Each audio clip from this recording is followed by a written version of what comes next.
December 9th, 1944. 08:47 hours. Nancy, France. Third Army Headquarters.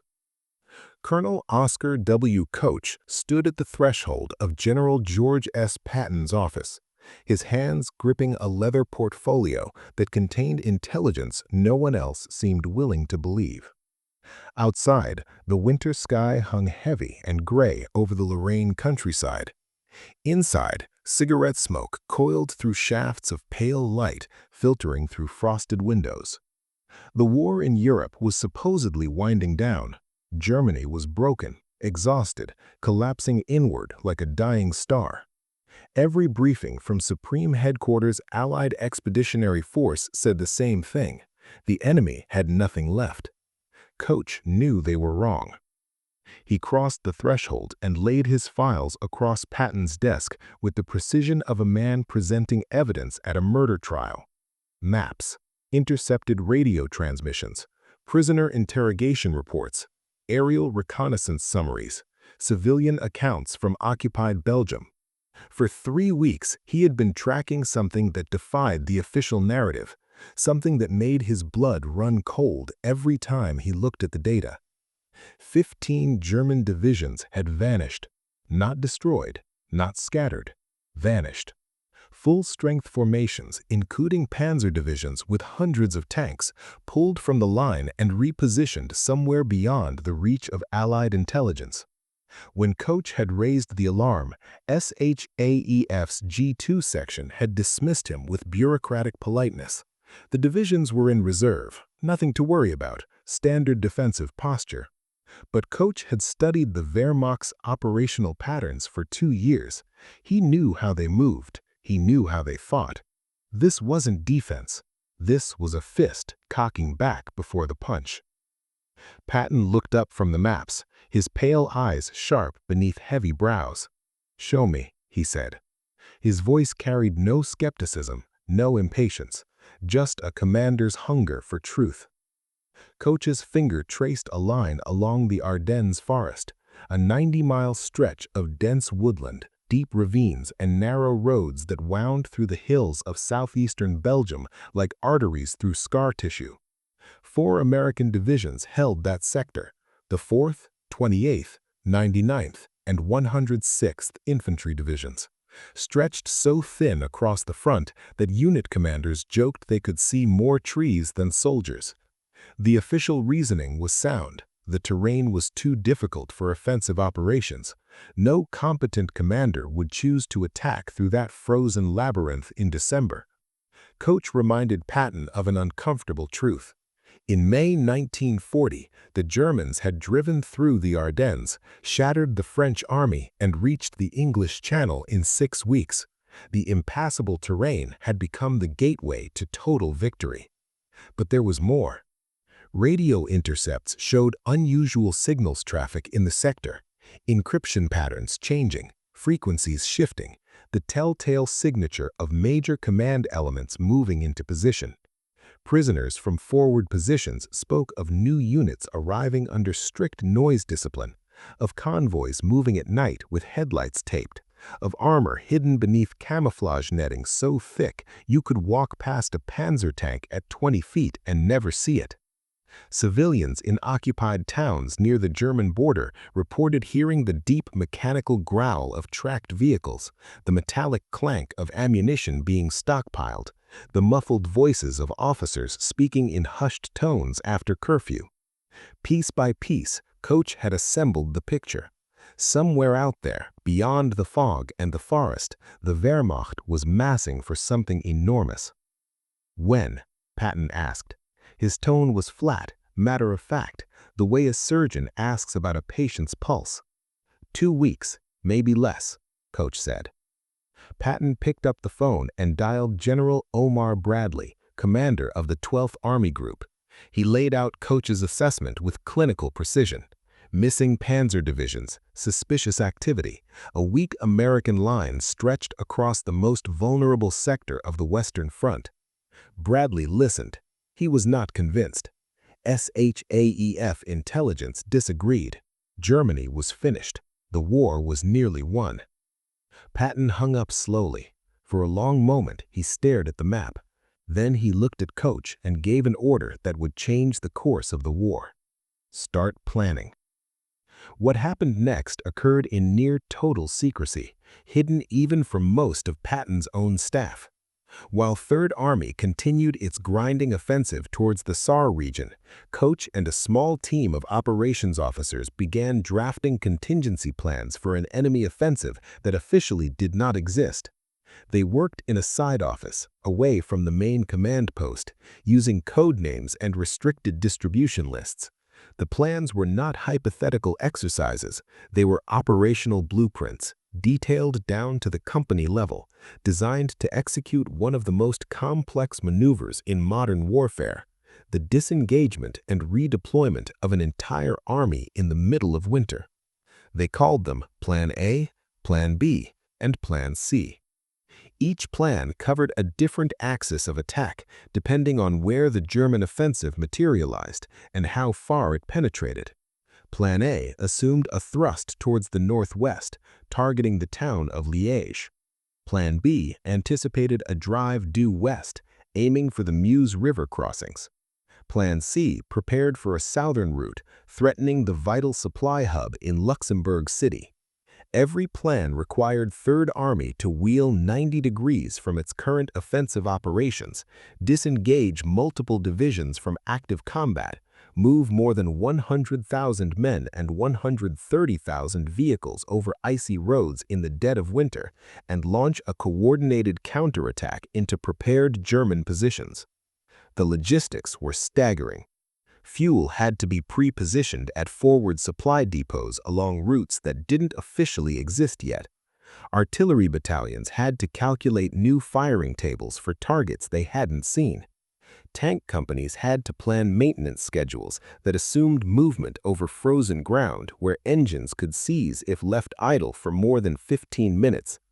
Medical units had to estimate casualty rates and identify field hospital sites along axes of advance that might shift within hours. Signal companies had to string wire for telephone nets that would connect headquarters separated by 100 miles of contested terrain. And all of it had to remain invisible to everyone outside Third Army. On December 12th, Patton assembled his corps commanders at Nancy. Major General John Milliken, commanding 3rd Corps, Major General Manton Eddy, commanding 12th Corps, Major General Walton Walker, commanding 20th Corps. These were hard men, veterans of campaigns across North Africa, Sicily, and France. They had seen Patton's genius and his temper. They trusted him, but they also knew when he was pushing the edge of sanity. Patton told them to prepare for immediate disengagement from current operations. He gave no explanation, no context, no justification, just an order: be ready to move north on 6 hours' notice. The commanders exchanged glances. They were in the middle of an offensive. Units were committed, supplies were positioned forward, artillery was registered on German strongpoints. Infantry had taken ground at terrible cost and were holding it against counterattacks. And now Patton wanted them to pull back? To abandon hard-won positions and pivot toward what? An enemy offensive that Schaeff insisted wasn't coming? But they nodded. They saluted. They went back to their commands and began quietly preparing their divisions for something none of them fully understood. Then, on December 16th at 0530 hours, the forest exploded. The first shells fell on American positions along the Ardennes front with a sound like the earth tearing itself apart. Over 1,600 German artillery pieces opened fire simultaneously, a rolling barrage that walked across snow-covered hills and buried itself in American foxholes, command posts, and supply dumps. Telephone lines snapped, radio antennas toppled. Forward observation posts simply ceased to exist, erased in geysers of frozen dirt and shattered timber. Then came the infantry. Out of the fog and the forest, 200,000 German soldiers surged forward in the largest offensive the Wehrmacht had launched since 1940. Volksgrenadier divisions, formed from scraped-together reserves, Luftwaffe ground crews, and teenage conscripts, threw themselves at American lines with fanatical intensity. Behind them came the armor, Panther and Tiger techs, their 75mm and 88mm guns capable of punching through a Sherman's frontal armor at 1,000 yards, followed by assault guns, half-tracks, and self-propelled artillery. The 106th Infantry Division freshly arrived in the sector and deployed for what was supposed to be a quiet introduction to combat, took the brunt of the assault. Two of its regiments, the 422nd and 423rd, were surrounded in the Schnee Eifel, a heavily wooded ridge that offered no escape. For 3 days they fought without resupply, without air support, without hope. By December 19th, approximately 7,000 American soldiers surrendered in the largest mass capitulation of U.S. forces in the European theater. It was the kind of defeat that shatters armies. At SHAEF headquarters, the early reports were dismissed as local probing attacks. By midday, the truth could no longer be ignored. The German offensive wasn't a spoiling attack or a limited counteroffensive. It was a full-scale attempt to split the Allied armies, seize the port of Antwerp, and potentially force a negotiated peace in the West before the Soviets reached Berlin. At Third Army headquarters in Nancy, the reaction was different. Patton received the first flash reports at 0910 hours. He read them without surprise, then turned to his Chief of Staff, Brigadier General Hobart Gay. "Get Koch," he said. When Koch arrived, Patton was already at the map, tracing the German penetrations with a red grease pencil. "You were right," Patton said. His voice carried no triumph, no vindication, just cold calculation. "What's their objective?" Koch studied the developing picture. The pattern was clear. The Germans were driving west along multiple axes, converging on key road junctions that would allow them to break into open country beyond the forest. The most critical junction was a small Belgian market town called Bastogne. If Bastogne fell, the entire Allied front could collapse. Patton nodded once. "Get me Gaffey," he ordered, referring to Major General Hugh Gaffey, his Chief of Staff. "We're executing the contingency plans." While other Allied commands were still trying to understand what was happening, Third Army began to move. December 19th, 1944, 1100 hours, a converted French army barracks in Verdun. The room smelled of stale coffee, wet wool, and fear. Around a scarred wooden table sat the most powerful generals in the Allied command: Dwight Eisenhower, Supreme Commander; Omar Bradley, 12th Army Group; Jacob Devers, 6th Army Group; Air Chief Marshal Tedder, Eisenhower's deputy; and Lieutenant General Walter Bedell Smith, SHAEF Chief of Staff; and George S. Patton. Outside, snow fell in heavy curtains, muffling the sounds of a city that once was the epicenter of the bloodiest battle in human history. In 1916, over 700,000 men had died in these hills. Now, in 1944, the specter of disaster had returned. Eisenhower opened the meeting with forced levity. "The present situation is to be regarded as one of opportunity for us and not of disaster. There will be only cheerful faces at this conference table." Patton immediately replied, "Hell, let's have the guts to let the sons of bitches go all the way to Paris. Then we'll really cut 'em up and chew 'em up." Nervous laughter rippled through the room. Eisenhower's expression hardened. "George, that's fine, but the enemy must never be allowed to cross the Meuse." The humor died. Eisenhower turned to the map spread across the table, a nightmare of red arrows stabbing westward through the Ardennes. The German penetration had reached 15 miles in some sectors. American units were shattered, scattered, or simply gone. Communication with forward elements had been severed. The 106th Airborne Division, rushed into Bastogne as an emergency blocking force, was now surrounded. If that town fell, German armor could pour through the gap and drive to the Meuse River, potentially reaching Antwerp and splitting the Allied armies in two. Eisenhower asked the question that had brought them all to Verdun. How soon can someone attack north to relieve Bastogne? Silence fell like a coffin lid closing. Every general in that room understood the scale of what was being asked. To disengage divisions from active combat, turn them 90 degrees, move them over frozen roads in the middle of a blizzard, and hurl them into a new battle against an enemy operating on interior lines with local superiority. It was the kind of operation that required weeks of planning and perfect conditions. They had neither. Then Patton spoke. "I can attack with 2 divisions in 48 hours. The room went still.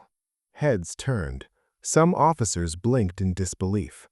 A few thought he must be joking, grandstanding again, trying to impress Eisenhower with another impossible boast. 48 hours to disengage multiple divisions, wheel an entire army, and launch a coordinated attack into the teeth of a German offensive? It was operationally insane. Eisenhower stared at him. "Don't be fatuous, George. If you try to go that early, you won't have all 3 divisions ready, and you'll go piecemeal. You will start on the 22nd, and I want your initial blow to be a strong one." Patton's face remained calm, his voice flat and certain. "I've already given the orders. Third Army is disengaging now. I have 3 contingency plans ready. I've been expecting this attack for 11 days. The room absorbed that in stunned silence. The offensive that had shocked Schaeff, that had shattered entire divisions, that had seemed to materialize out of nowhere like a ghost army rising from the snow. Patton had anticipated it. More than that, he had quietly prepared for it while everyone else dismissed the possibility. Eisenhower watched him carefully. He had known Patton for decades. He knew when the man was bluffing and when he was deadly serious. This time, Patton was serious. "All right, George. Get moving." Patton left the conference, found a telephone, and placed one call to Third Army headquarters. He spoke 2 words: "Play ball." Those 2 words triggered the most complex military movement of the war in Europe. Orders flashed through radio nets and telephone lines. Traffic control points activated. Military police took positions at every major intersection along the routes Koch had mapped 11 days earlier. Truck convoys pre-positioned and loaded began rolling north. Tank companies fired up their engines, the deep rumble of 500-horsepower Fords echoing through assembly areas. Artillery battalions limbered their guns. Infantry regiments fell into march columns, each man carrying 60 pounds of equipment, ammunition, and rations. The 4th Armored Division led the movement, followed by the 26th Infantry Division and the 80th Infantry Division. Over 133,000 vehicles moved through narrow roads already choked with retreating units, wounded soldiers, and terrified civilians fleeing west. The weather turned vicious. Snow fell in blinding sheets, temperatures plunged below zero, and ice turned every road into a skating rink where trucks skidded, tanks threw tracks, and jeeps slid into ditches. But the movement did not stop. Commanders pushed their units through the night, headlights taped to thin slits, convoy discipline enforced by MPs with sidearms, and orders to shoot anyone who broke the column. Truck fuel crews moved forward every 12 miles, refilling tanks on the move. Maintenance crews worked in darkness, fingers numb, breath fogging, repairing thrown tracks and seized engines under conditions that would have grounded most armies. And still, Third Army rolled north. By December 21st, the lead elements of 4th Armored Division were in position south of Bastogne. They had covered over 100 miles in less than 48 hours, disengaging from combat and redeploying across one of the worst winter storms in European history. What seemed like a miracle to outside observers was in reality the execution of a plan drawn up before the first German shell had fallen. December 22, 1944. Bastogne, Belgium. Inside the encircled town, the 101st Airborne Division and attached units fought with the desperation of men who knew relief might never come. Supplies dwindled. Ammunition was rationed bullet by bullet. Medical supplies ran so low that surgeons operated without anesthesia, holding men down while they cut. The cold was brutal, a living thing that crept into foxholes and froze the wounded where they lay. That morning, German emissaries approached under a flag of truce. They carried a formal surrender demand, typed on clean paper, addressed to the USA commander of the encircled town of Bastogne. The message was clear: surrender now or be annihilated. The demand reached Brigadier General Anthony McAuliffe, acting commander of the 101st Airborne. He read it once, looked up at his staff, and said one word: nuts. His staff laughed, ragged, exhausted laughter that sounded like breaking glass. Someone suggested they send that exact response back to the Germans. McAuliffe agreed. The formal reply, typed and signed, consisted of 4 words: to the German commander, nuts, the American commander.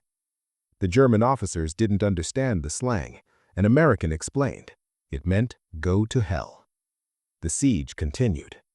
December 22nd, 0600 hours, south of Bastogne. 4th Armored Division attacked north.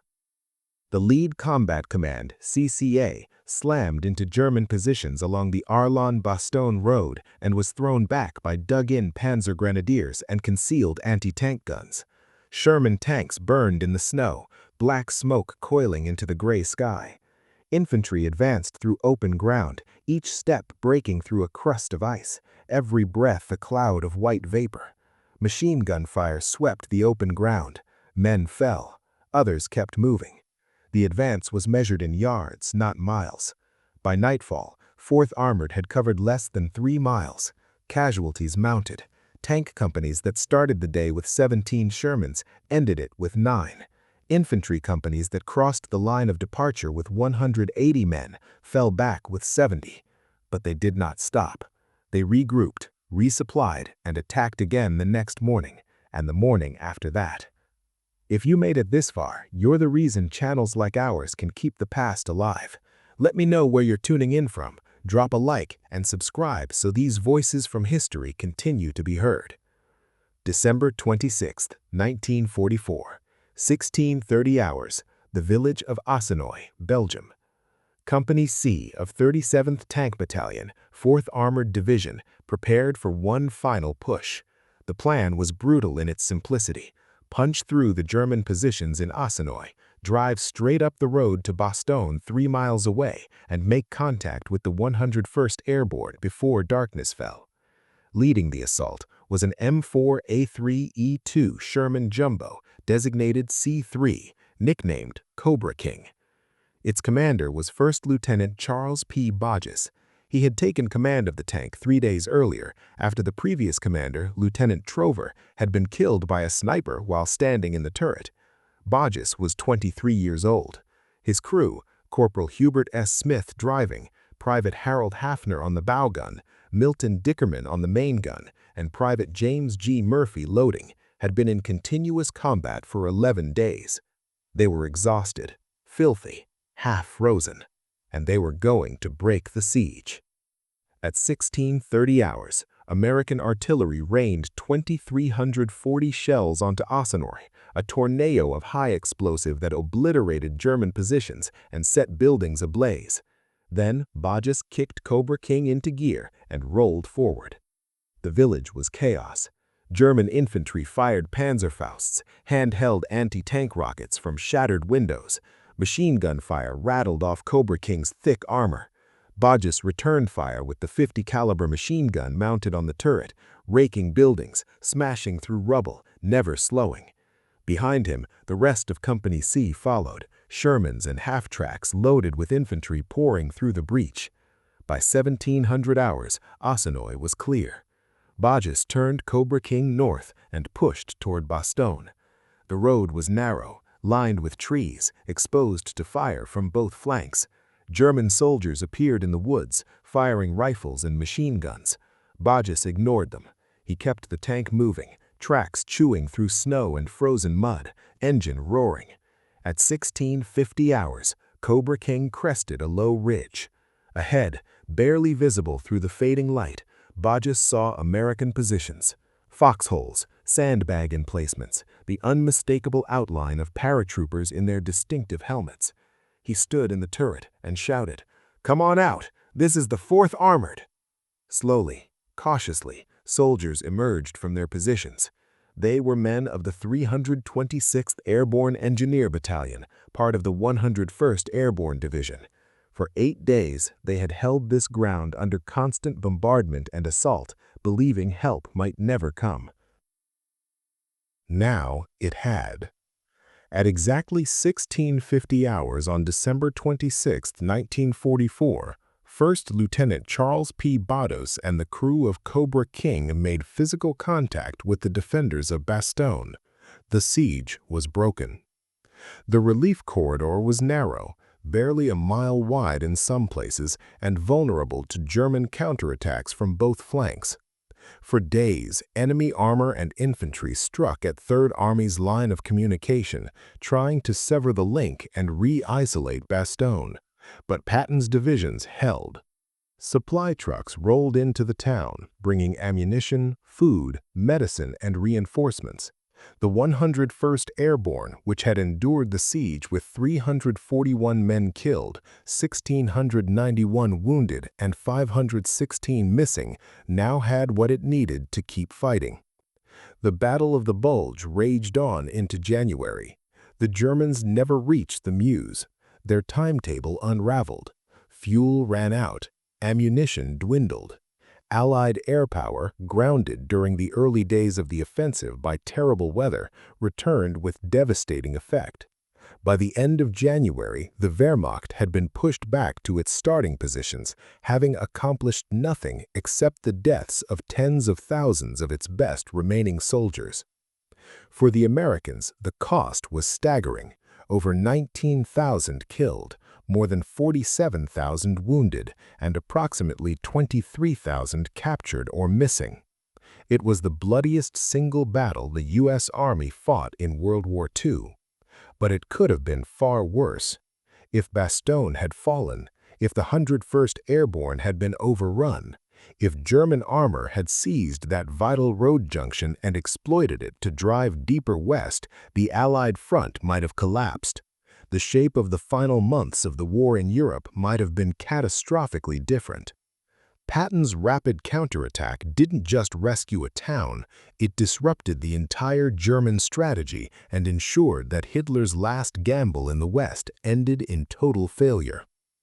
After the war, American officials examined the intelligence failure that had allowed the German buildup to go largely unnoticed, or rather, unheeded. How had 15 divisions vanished from the order of battle without ringing alarm bells at the highest levels? How had over 200,000 German troops and massive amounts of equipment been assembled for a major offensive while most Allied leaders remained confident the enemy was on the verge of collapse? The uncomfortable answer was that someone had noticed. Colonel Oscar W. Koch had tracked those divisions.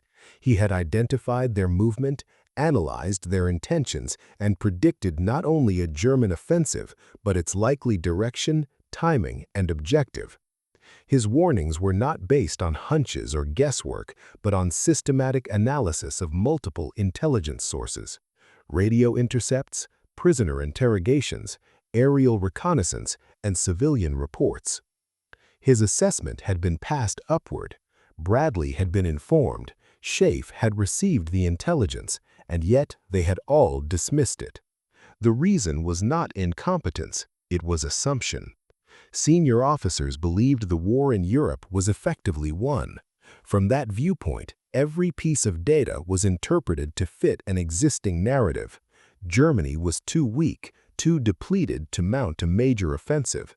Any disturbing signals were explained away as local anomalies or defensive preparations.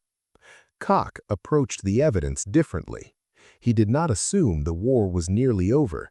He simply asked what the facts suggested, regardless of how uncomfortable the conclusions might be. His analysis pointed to danger, not safety. But intelligence alone changes nothing unless a commander chooses to act on it later. Koch's assessment reached multiple headquarters. Most treated it as an interesting but unlikely scenario. Only one major commander took it seriously enough to build detailed plans around it: George S. Patton. He didn't just listen to his intelligence officer. He bet the posture of his entire army on Koch being right when almost everyone else believed he was wrong.